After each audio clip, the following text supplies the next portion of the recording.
할렐루야. 말씀 안에서 교제케 돼서 반갑습니다. 오늘은 꿀송이 보약 큐티 365일 성경 통독 중에 336일째가 됐습니다. 처음 1월 초하룻 날 창세기 1장을 시작할 때 이야, 언제 300일 이상을 넘어갔나 했더니 벌써 한 해가 이제 마무리되어 가는 336일째가 됐습니다. 이제 한 달만 되면 이제 끝나는 거죠. 예. 베드로 전서, 오늘은 1장에서 5장까지 베드로 전서의 말씀을 공부하겠습니다. 제가 이 말씀을 녹화하고 있는 곳은 남아공과 레소토의 국경타운, 픽스버그라는 곳이 있습니다. 조그마한 시골인데요. 여기서 다리 건너면 레소토고 다리 이쪽 남아공 쪽입니다. 그리고 시방 여기는 초여름, 아주 여름 날씨를 보이고 있고요.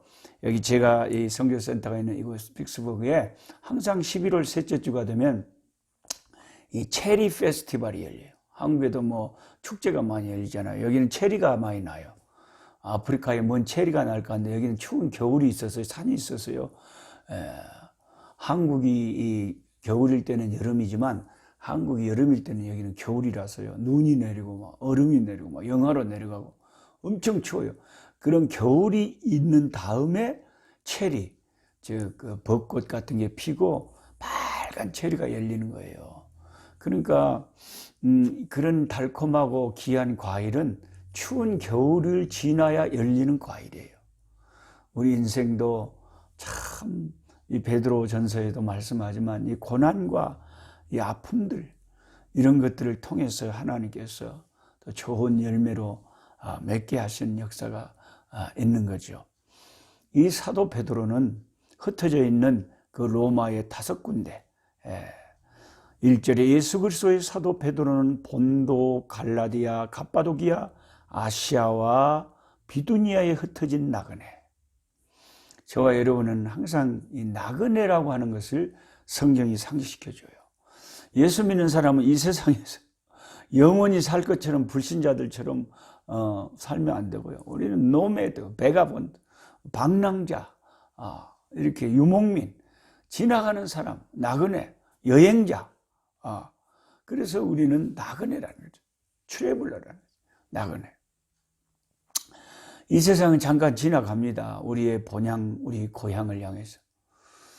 이 세상 나그네 길을 지나는 순례자, 그 멋진 당당당당 하는 그 멋진 그 찬양 있잖아요. 이 세상 나그네 길을 지나는 순례자. 인생의 거친 들에서 하룻밤 지날 때 인생의 순례자 본향을 향하네. 그 참 은혜스러운 찬양이 있어요. 본향을 향하네. 본향을 향하네. 야. 그래서 우리는 이 베드로전서 1장 1절만 나그네라는 거죠. 저는 지금 여기 픽스버그에서 이 말씀을 아마 요한계시록까지 마무리 짓고 올해 말씀을 마무리했거든요. 왜냐하면 이곳에 신학교가 있어서 제가 항상 마다가스카르에서 이곳 신학교에 시작할 때 와서 시작을 하고 마칠 때 와서 마쳐주고 또 모든 강사님들을 미리 초청해서 다 와서 우리 딸이 또 여기를 지키고 있어서 다 강사님들 안내해서 신학교가 운영되도록 제 픽스버그에 있는 신학교를 제가 이름을 카프카 신학교라고 해서 카프카 K-A P-U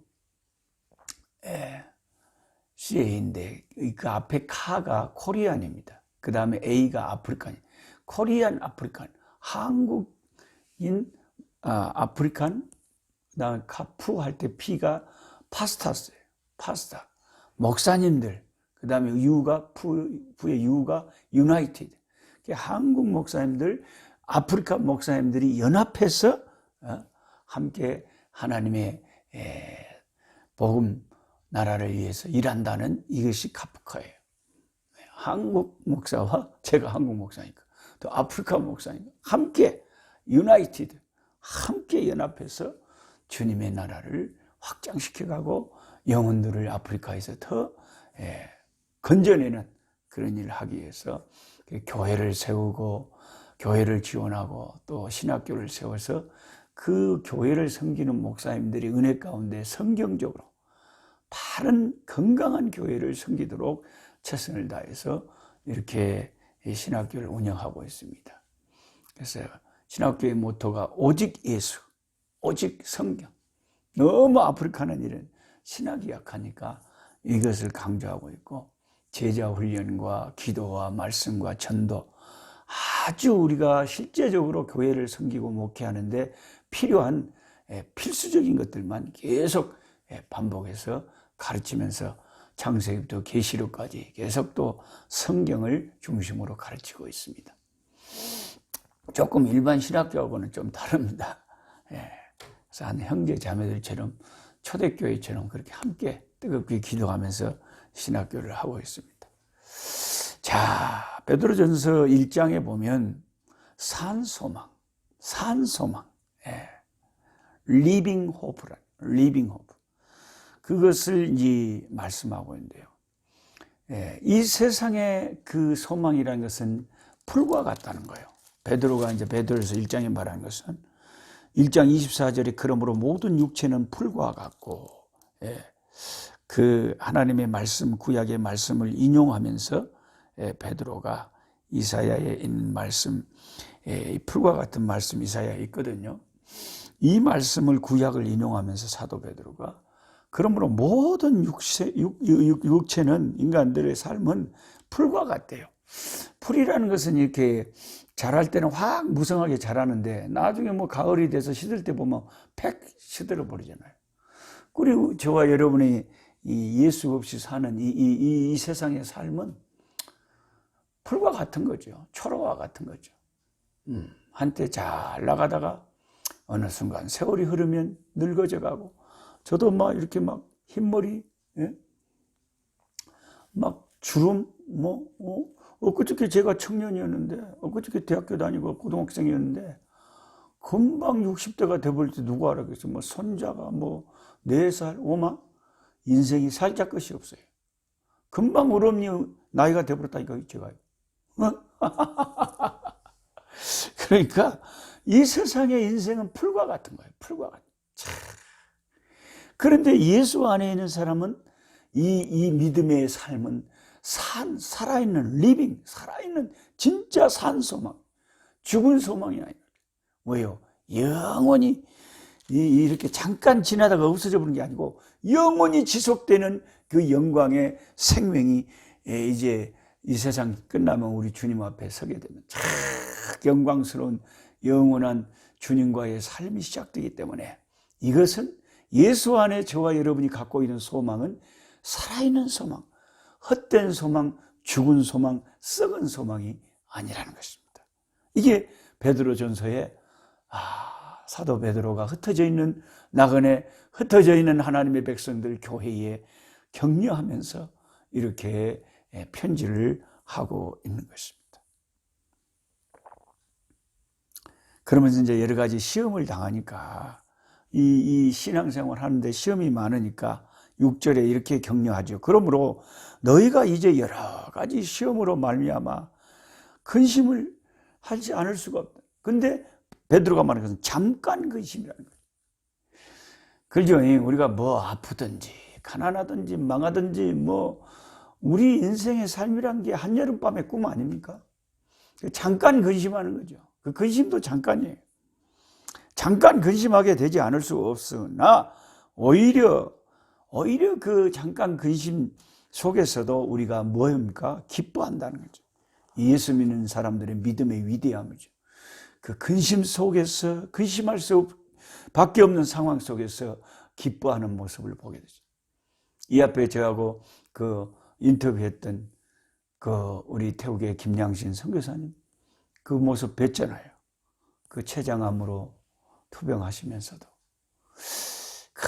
진통제 먹어가면서 살면서 하루하루 눈 뜰 때마다 하나님이 오늘 또 나에게 눈을 뜨게 하시고 이 세상에 살게 하시는구나 하고 감사하면서 그 죽음의 고통 속에서 하나님께 기뻐하고 감사하며 자기의 생명을 주님의 손에 맡기고 하루하루 감사하고 은혜 가운데 살아가는 그 모습이 얼마나 참 귀했습니까? 이게 귀한 신앙의 힘이죠. 우리 믿음의 힘이죠. 늘 세상의 어려움 때문에 잠깐 우리가 고생하지만 그러나 항상 그 고통 가운데서 예수님 때문에 기뻐하는 것이 우리의 신앙이다. 7절에 너희 믿음의 확실함은 불로 연단하여도 없어질 금보다 더 귀하여. 우리의 믿음이 불로 연단을 받아요. 근데 우리의 믿음은요, 얼마나 귀하냐면 없어질 금보다 귀해요. 금이라는 것은 이 세상에 제일 좋은 건데 어차피 세상 불타 없어질 때 금도 없어지잖아요. 이게 없어지는 거거든요. 세상에서 가장 좋은 것도 없어질 건데 우리의 믿음은 없어진 것이 아니기 때문에 우리의 믿음은 다이아몬드보다 금보다 더 귀한 거예요. 여러분의 믿음은 금보다 더 귀한 거예요. 할렐루야. 한번 따라 해보세요. 나의 믿음은 금보다 더 귀하다. 아멘. 여러분이 예수님 안에서 갖고 있는 이 영원한 천국의 소망, 십자가의 이 복음 안에 있는 이 믿음은 다이아몬드, 금하고 비교할 수 없는 참으로 아름다운 보배가 믿음인 거예요. 금보다 더 귀한 믿음이에요. 주님 나타나실 때에 그 어려운 가운데 신앙 잘 지킨 자기 백성들을 주께서 칭찬과 영광과 존귀를 주실 거예요. 8절에 예수님을 너희가 보지 못했는데 사랑한다. 얼마나 놀라운 일이냐. 베드로는 예수님을 봤거든요. 그래서 예수님을 본 베드로가 예수님 사랑하는 건 이해가 되지만 너희들은 전도를 받아가지고 예수님을 믿는 신앙생활을 하는데 예수님을 보지도 못하고 예수님을 사랑하는 너희들은 너무 귀하다는 거예요. 예수를 너희가 보지 못하였으나 사랑하는도다.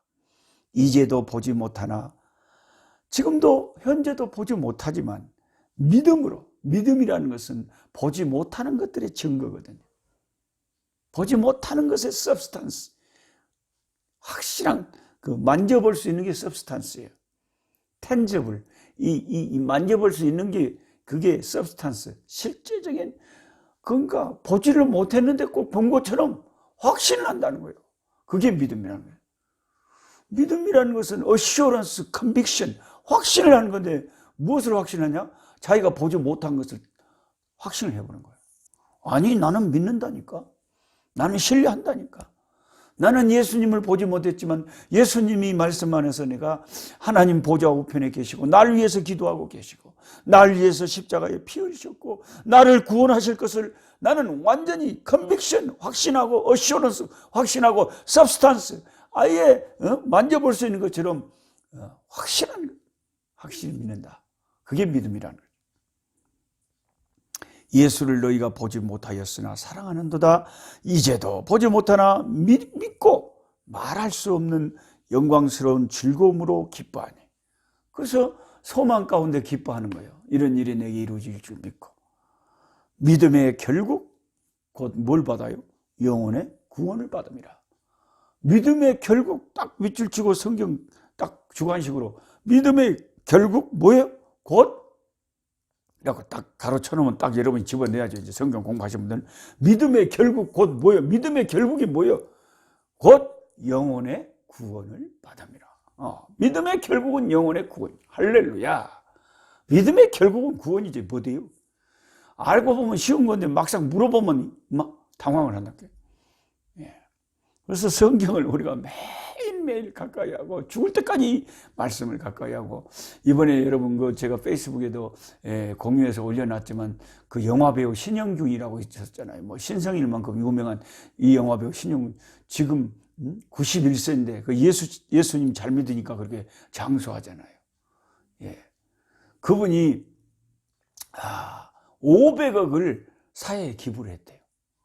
그러면서 자기가 이제 죽을 날을 준비하면서 뭐라 그러냐면 내가 죽을 때 나는 아무 가져갈 것이 없고 내 관 안에 내가 수십 년 내 손때 묻은 내 성경책 하나 내 관 안에 넣어달라 그랬대요. 저는 또 뭐 그렇게 우리 자손들에게 제가 죽을게 원하는 그렇게 말하기는 싫어요. 성경책을 왜 귀한 성경책을 불태웁니까? 주님 만나고 있을 건데 성경책 내가 수십 년 손때 묻은 거 있으면 내 자식들 손자들 봐야지. 어쨌든 그 신정균 그 영화배우 그분 얼마나 귀해요. 와, 그렇게 신앙이 좋은 줄 몰랐어요. 그랬더니 그 예능교회 다니는 제가 아는 전도사님한테 연락이 와서 노 목사님 우리 교회 다니는데요.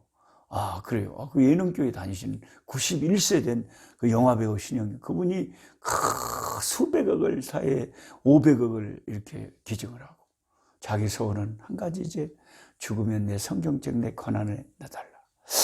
그렇게 은혜스럽게 신앙생활하는 우리가 나만 믿는지 알고 나만 신앙생활 하는지 알지만 참 대단한 참 믿음 안에 훌륭한 참 분들이 많네요. 엄마 세상에. 너희가 예수를 보지 못하였으나 사랑하는도다. 예수님 사랑하는 사람들이 그렇게 많네요. 참. 믿음의 결국 곧 영혼의 구원을 받습니다. 그 다음에 이제 1장 후반절에는 13절 이후에는 삶에 있어서 예수 믿는 사람은 거룩한 삶을 살아야 된다. 거룩한 삶. 근데 이걸 참 우리가 늘 이렇게 가르침을 받는데도 이 말씀을 볼 때마다 우리 양심이 찔리잖아요. 주여 오늘도 거룩하게 살게 도와주옵소서. 거룩하게 살고 싶지만 육신의 정욕과 안목의 정욕과 이성의 자랑과 이런 것들이 우리를 얼마나 걸려 넘어지게 합니까? 그런데 성경은 한결같이 성경을 펼치면 하나님께서 내가 거룩하니 너희도 거룩해야 된다. 이런 말씀을 우리에게 계속 거룩한 삶을 살도록 요구하고 있습니다. 그 다음에 이제 베드로전서 2장에는 이 사도 바울만 그런 게 아니라 성령 받은 베드로도요. 그 갈릴리 바다에 고기 잡던 무식한 베드로였지만 성령 받으니까 언제 자기가 이렇게 구약을 많이 연구했는지 2장에 구약의 많은 말씀들 6절에는 이사야 28장 인용하고요. 7절에는 시편 118편 22절 인용하고요. 8절에는 이사야 8장 14절 인용하고 구약 그래서 어느 유대인들도 베드로의 이런 편지를 읽고 예수님께 돌아올 수 있도록 구약을 인용하면서 이렇게 굉장히 은혜스럽게 베드로가 권하는 거예요. 예수님께서 그 6절에 보면 이사야 28장을 인용하면서 보라 내가 택한 보배로운 모퉁이 돌을 시온에 두노니 그를 믿는 자는 부끄러움을 당하지 아니라. 제가 이사야 이 부분을 공부할 때도 예수님을 제가 증거했죠. 이건 예수님을 가리키는 것이다. 결국 세월이 이사야 시대의 700년이 지나고 말씀대로 때가 되매 하나님의 아들을 보내사 주님이 오셨고 주님의 제자된 베드로가 다시 이사야 선지자의 예언의 말을 상기시키면서 예수님은 그 건축자의 모퉁이 돌인데 이 신약 교회의 머릿돌이 되신 교회의 기초가 되신 우리 주님 반석이 되신 그를 믿는 자 어떻게 예수님 오시기 700년 전에 선지자가 이렇게 생생하게 예수를 믿는 자는 부끄러움을 당하지 않는다. 왜 부끄러움을 당하지 않아요?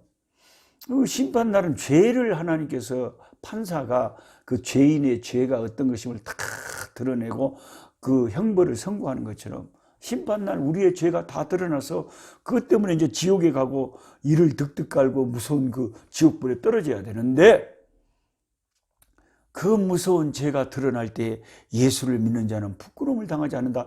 이것은 예수님이 나의 죄를 위해서 여러분의 죄를 위해서 십자가에 죽으심으로 말미암아 그 예수님의 피가 심판날 그 예수 이름을 믿는 자들에게 이렇게 의의 갑옷이 돼서 그 죄를 씻겨주시고 정결하게 해주신다.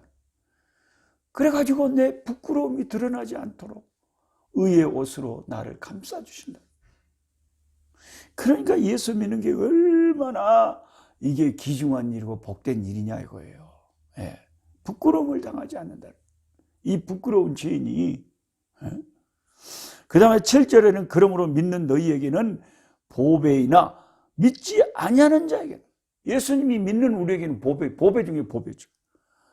근데 안 믿는 사람들에게는 구약 시편 118편에 22절에는 건축자들이 버린 그 돌이 모퉁이의 머릿돌이. 유대인들은 버려버렸어요, 예수님을. 유대인들은 예수님을 못 박아버렸어요. 그런데 이방인들이 예수님을 믿고 구원을 받으면 건축자의 버린 돌이 모퉁이 돌이 되어버리는 이런 역사가 있는 거죠. 8절에 또한 부딪히는 돌과 걸려 넘어지게 하는 바위가 됐다. 이사야 8장 14절. 그러니까 그 예수님이 그 유대인들에게는 거치는 돌이 되어버리고 걸려 넘어지게 하는 바위가 되어버렸어요. 자기들이 버렸는데 나중에 알고 보니까 이분이 메시아예요. 이분이 구세주예요. 이분 아니면 구원의 길이 없었어요. 그런 심판날에 유대인들이 그를 십자가에 못 박고 그를 믿지 않고 구약의 율법으로 구원받을 것이라고 쓸데없는 자존심으로 살았던 이 유대인들은 얼마나 이 슬프고 후회스럽고 완전히 이제 뭐 걸려 넘어지게 하는 부딪히는 돌이로 작용을 해보는 거예요. 예수님이. 우리에게는 구원의 모퉁이 돌인데 그들은 거치는 돌이 되고, 그들을 구원할 아무런 주님께서 역사를 못하는 그들이 믿지 않았기 때문에, 믿음으로 화합하지 않았기 때문에, 그래서 예수를 믿는다는 것이 이렇게 보배로운 일이라는 것을 사도 베드로는 말한 것입니다. 유대인들은 그랬지만 우리는 어떤 사람이 되어버린 거예요? 예수 믿으니까. 9절에 그러나 너희는 예수님을 영접하고 믿는 너희는 택하신 족속이요 왕같은 제사장들이요 거룩한 나라요 그의 소유가 된 백성이니 이는 너희를 어두운 데서 불러내어 그의 기이한 빛에 들어가게 하신 이의 아름다운 덕을 선포하게, 이 아름다운 은혜를 사람들에게 선포하고 증거하고 증인되게 하려고 우리를 이렇게 복된 하나님의 백성으로 부르셨다는 거죠. 2장 10절에 너희가 전에는 백성이 아니더니 이제는 하나님의 백성이요 전에는 긍휼을 얻지 못하였더니 이제는 긍휼을 얻은 자니라. 그렇죠. 예수 믿기 전에는 우리는 뭐 전혀 하나님의 백성이 아니고 지옥으로 향해서 뭣도 모르고 가고 있었죠. 그런데 예수님 내 마음에 오신 주 예수 내 마음에 들어와 계신 후 변하여 새 사람 되고, 참 제가 소프라노 고혜정 집사님처럼 찬양을 잘하면 여러분에게 더 좋은 서비스가 되겠습니다만은 미안합니다. 하여튼 그래도 노래를 못하는 사람도 우리 하나님은 못하는 것이라도 자꾸 주님을 찬양을 해야 된다, 그렇게 저는 믿습니다. 그 다음에 이제 베드로전서 3장에 가보시면은, 물론 2장 후반전에는 우리 주님이 고난받으시고, 그 고난을 받으실 때도 그들을 똑같이 대하지 않고 욕을 받으시되 욕하지 않고 위협을 당해도 위협하지 않고 하나님께 다 맡겼다. 그렇게 주님의 고난을 베드로가 함께 주님 옆에 있었잖아요. 그런 이야기를 하고 3장에 가면 이제 좀 우리의 실제적인 문제에 있어서 초반에 아내와 남편들에게 권면하는 사도의 권면이 있습니다. 우리가 이걸 머리로는 알지만 실제로 가정에서 정말 이렇게 사는 분들은 좀 드문 것 같아요. 왜 그런지 모르겠어요. 우리가 알기는 아는데 야고보 그 선생님이 강조한 것처럼 실천을 잘 안 하는 거예요. 아내들아 이와 같이 어떻게 하자고, 자기 남편에게 순종하라. 남편에게 순종하는 아내들이 참 많지 않은 것 같아요. 마지막 때가 되면 다 사람들이 싸납잖아요. 그러니까 예수 믿는 사람은, 이런 말씀을 읽는 사람들은 남편에게 순종을 해야 되는데 자기들도 이제 타락한 인간들이니까 참 말씀대로 살기가 힘들죠. 남편에게 순종하라. 이는 혹 말씀을 순종하지 않은 자라도 말로 말미암지 않고 그 안에 행실로 말미암아 구원을 받게. 그러니까 혹시 자기 남편이 불신자라 할지라도 그 교회 다니고 신앙생활 잘하는 아내가 진짜 남편을 잘 순종하고 따르면 그 모습에 감동이 돼가지고 그 남편도 교회를 나오고 예수를 믿게 된다는 거예요. 이것을 아는 그 세계력교회 손현보 목사님은 제자 훈련을 할 때 이런 숙제를 주시더라고요. 하여튼 자기 남편에게 무조건 막 발을 씻어주라 그러고 그걸 숙제를 내줘요. 그래 남편에게 그렇게 잘해라고 막 가르치는 거예요. 그래가지고 남편을 교회로 이끌도록 그렇게 참 그 지혜로운 목사님이시죠. 예. 그 목사님은 그 책에 그렇게 써놓으셨더라고요. 제 사모는 제 아내는 저를 어느 목사님을 꼭 하나님 섬기듯이 그런다 그래요. 그런 구절을 읽고 굉장히 정말 그런 분도 계시구나. 마치 구약의 그 사라가 그 아브라함을 주님이라고 그렇게 부르며 남편을 그렇게 순종했던 것처럼 사모님이 목사님한테 그렇게 하나님처럼 섬긴대요. 그리고 목사님이 뭐 사람을 잘 보신 거겠죠. 그렇게 그것도 목사님의 안목이고 목사님의 분복이고 그것도 목사님의 신앙이고 목사님의 복이죠. 네.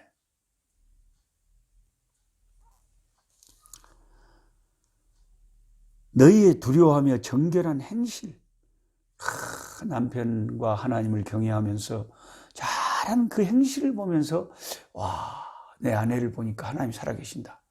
그리고 남편들이 감동을 받아서 예수를 믿게 된다. 3절에 너희의 단장은 머리를 꾸미고 머리를 그냥 이렇게 미장원에 가서 사정없이 들여서 막 하고 금을 차고 아름다운 옷을 입고 막 액세서리를 하고 옷도 그냥 겁나게 비싼 걸 입고 예모로 막 꾸미는 게 너희들의 단장이 아니다. 그럼 어떻게 예수 믿는 여자들은 단장을 하라냐? 그게 이쁜 게 아니고 마음에 숨은 사람이란 게 있다. 너희의 그 인품, 그 속, 마음 그런 게 온유하고 안정한 심령에 썩지 아니할 것으로 하라. 그러니까 그 영혼과 마음이 착하고 온유하고 덕스럽고 그런 아름다운 내적인 그 인격과 성품과 영혼을 아름답게 하는 게 진짜 여성의 아름다움이라고 베드로는 예수 믿는 여성들에게 가르치고 있습니다. 5절에 전에 하나님께 소망을 두었던 거룩한 부녀들도 이와 같이 자기 남편에게 순종함으로 자기를 단장하였나니 사라가 아브라함을 주님이라고 칭하며 순종한 것 같이 너희도 선을 행하고 아무 두려운 일로 놀라지 않으며 그의 딸이 될 것이다. 근데 말씀이 이러한데도 불구하고 시대가 오나각하니까 아마 주님은 냅두고 그냥 참 아내가 남편에게 고분고분하고 순종하는 것만 해도 그게 쉽지가 않습니다. 예수 믿는 여자 중에 반이라도 이럴까 말까 저는 자신이 없어요.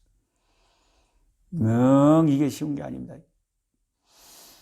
7절에 남편들아 이와 같이 그럼 이제 아내들에게 이렇게 권하고 우리 남편들에게는 뭘 권합니까? 지식을 따라 너희 아내와 동거하고 지식을 따라 아내와 동거하라. 그 아내를 더 연약한 그릇같이 여겨 지식을 따라 동거하고 그러니까 여자가 어떻다는 것을 좀 알고 좀 그것을 고려하고 아내를 좀 생각하려고 남자하고 똑같이 생각하지 말고 아내는 이런 참 자녀 생명 그 자녀 생명의 유업을 같이 하고 그 자녀를 낳고 기르고 고생하고 그 아내는 연약한 그릇인데 그런 그 지식을 가지고 아내를 동거하고 그를 더 연약한 그릇이요 생명의 은혜를 함께 이어받을 자로 알아 기이 여기라. 여기서 생명의 은혜를 함께 이어받을 자라는 것이 그 아내와 함께 자녀의 생명을 갖게 된다는 그런 뜻일 수도 있고 또 어떤 주석가들은 그게 아니고 그 영원한 구원의 생명을 함께 이어받을 영생할 자이니까 귀하게 여기라. 그렇게 해석하는 분도 있습니다. 이는 너희 기도가 막히지 않게. 그러니까 아내하고 관계가 안 좋으면 남자가 아무리 하나님께 기도해도 기도가 막힌다는 거죠. 인간관계에 이걸 풀지 않으면 아무리 기도해도 기도가 막히는데, 이상의 사람들이 인간관계는 막 이런 게 있으면서도 열심히 기도하고 열심히 막 예배드린다고 주여 주여 하는 사람들이 있는데, 자기 마음대로 신앙생활 하는 거지 이런 말씀의 기초에서 신앙생활 하는 게 아니에요. 그 다음에 혹시 여러분이 성경을 읽다가 3장 21절을 또 요게 뭔 말이다냐 헷갈릴까 봐서 잠깐 가이드를 해드립니다. 21절에 물은 예수 그리스도께서 부활하심으로 말미암아 이제 너희를 구원하는 편이, 이 세례를 받잖아요. 물로 세례를 받잖아요. 그 옛날 구약의 노아 방주 그 홍수 때 그 물로 사람들이 심판을 받을 때 노아의 식구들은 방주 안에 들어가서 구원을 받았잖아요. 근데 신약에 우리는 예수님을 믿는다는 표시로 우리는 세례를 받습니다. 그 세례를 받을 때 그 물이 말씀이기도 하고 성령이기도 하고 또 그 물이 예수님의 보혈이기도 하죠. 신약에 이런 것은 이렇게 세 가지로 생각을 하면 아마 셋 중에 하나가 맞아요. 물이라고 하면 말씀일 수가 있고 성령일 수가 있고 예수님의 보혈일 수가 있는, 그걸로 우리는 깨끗함을 받는 거예요. 너희를 구원하는 편이 곧 세례라. 이는 육체의 더러운 것을 제하여 버림이 아니오. 이게 뭔 말이냐 이 말이에요. 우리가 세례받고 예수님을 나에게 영접하고 구원을 받았다고 해서 우리 육체의 더러움이 다 없어져 버리던가요? 예수 믿고 나니까 죄가 전혀 생각이 안 나고 그냥 원수가 나를 왼밤을 떼면 그냥 저절로 오른밤이 딱 때려버려, 그렇게 되던가요? 누가 말 한마디 좀만 자존심만 건드려도 예수 믿고 그렇게 신앙생활을 오래 해도 그냥 팍 성질내고, 그런 게 보통 우리가 봤던 신자지. 구원받고 세례받고 그랬다고 해서 더러운 것이 제하여진 게 아니단 말이에요. 그게 더러운 것이 제하여진 게 아니가 어떻게 되냐? 하나님을 향한 선한 양심의 간구가 있게 됐어. 즉 말하면 육체는 여전히 죄 가운데 있지만 내 속사람이 생겨가지고 내 영혼이 살아나가지고 이제 하나님을 향하여 주여 거룩하게 살게 주옵소서라고 기도하면서 그 거룩함을 향하여 달려가는 거예요. 주님이 재림하여 오실 때 부활의 몸을 입혀주시고 그들은 온전하게 되는 거죠. 근데 지금은 불완전해요. 지금은 완전히 죄가 제하여진 게 아니에요. 22절에 예수님은 하늘에 오르사 하나님 우편에 계시니 천사들과 권세들과 능력들이 그에게 복종. 천사들도 주님 앞에 복종하고 어느 권세나 어떤 능력이나 심지어 사탄이나 다 주님의 발 앞에 다 있는 거죠. 그 다음에 베드로전서 4장에는